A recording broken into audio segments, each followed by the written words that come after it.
Hello and welcome to the Abloomnova channel. I'm here again with the lovely Kirsty, and today we'll talk about oily skin type and acne. So I think let's start again with how can you tell if you've got an oily skin type or if you have acne? Okay, I think anybody with an acne skin, it's kind of obvious. You're going to have spots, blemishes, blackheads. The skin might look a bit red and a bit sore. Just generally oily skin, you might have some open pores on the nose, on the chin. You might get a few kind of blemishes here and there, but the two are kind of very different. So yeah, oily is just really just a few spots and blemishes and open pores. Acne skin, you know, you've got lots of spots and, you know, very frustrating skin type, that one. Okay, and I think it's very important to distinguish between combination and oily skin, because oily skin does need a sort of different treatment than combination skin. How could you distinguish both? I think probably everybody at some stage in their life will have a combination skin, whether it's due to, you know, holidays, you know, just hormonal issues, things like that. So the main difference is really between a combination skin and an oily skin is a combination skin, you will have two very separate skin types. So you might have that really oily centre panel, you might get spots and blemishes over the forehead or in this sort of triangle around, but you also then might get quite dry or dehydrated on the cheek area. It's very easy, you do have those two very separate things. If you have got an oilier skin, you will find that it's all over rather than just being that centre panel or just on the cheeks. Brilliant. And what sort of cleanser would you suggest is best for oily skin? Because I know that a creamy cleanser is better for dry skin, but what would you suggest you should look for in a cleanser for oily skin? If you have an oily skin, I personally would tend to go for maybe a facial wash. Okay.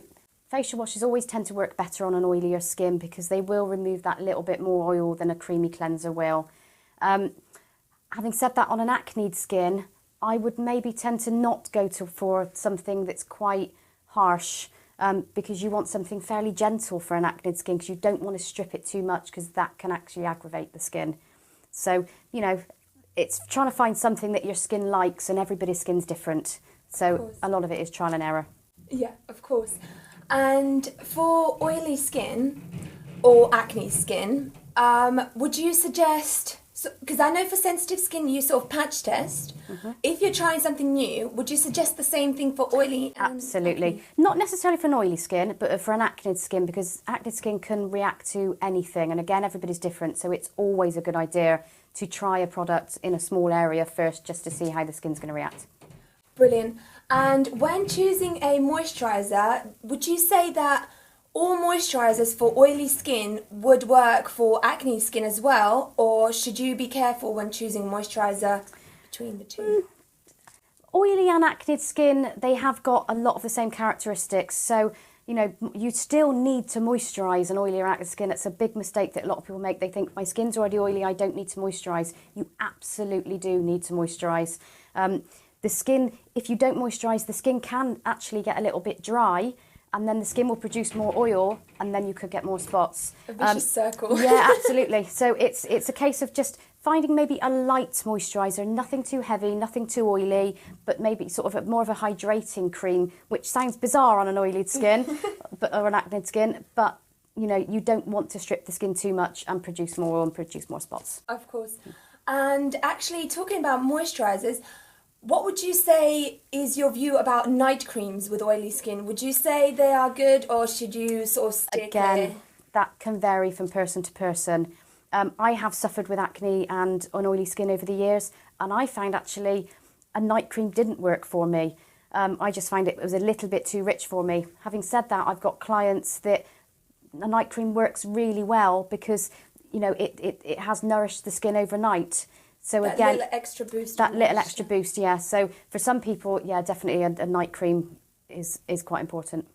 And would you say it's possible that, say, you get the sort of teenage phase and you have the acne and it clears up, Would you say it's possible to have the acne come back or your skin to change from a oily skin type to a dry skin type as you age? Is that possible at all? Absolutely. Your skin will go through changes through your whole life.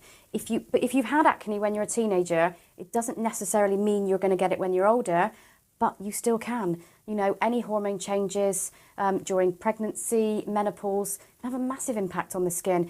I do find that a lot of people, about the age of 28, their skin will change. So whether people do have a hormone change at 28, I have a huge amount of clients suddenly start developing acne at 28. So, you know, your skin can change and you just adapt your skincare accordingly. Accordingly. Brilliant. Well, I think that about covers the main sort of points. Do you have anything else to add, or? The only thing I will say about acne and oily skin, please don't use facial wipes. Facial wipes are the worst product in the world to use on an oily or acne skin or on any skin type. Even when you're on holiday, try to bring a little tub of cleanser or facial wash. Absolutely. And avoid facial wipes. Yep. If you do have any questions at all, please feel free to leave them in the comments below and we will try to get back to you or make another video if it's a popular question. You can look for live support at www.abloomnova.net, and thank you for watching.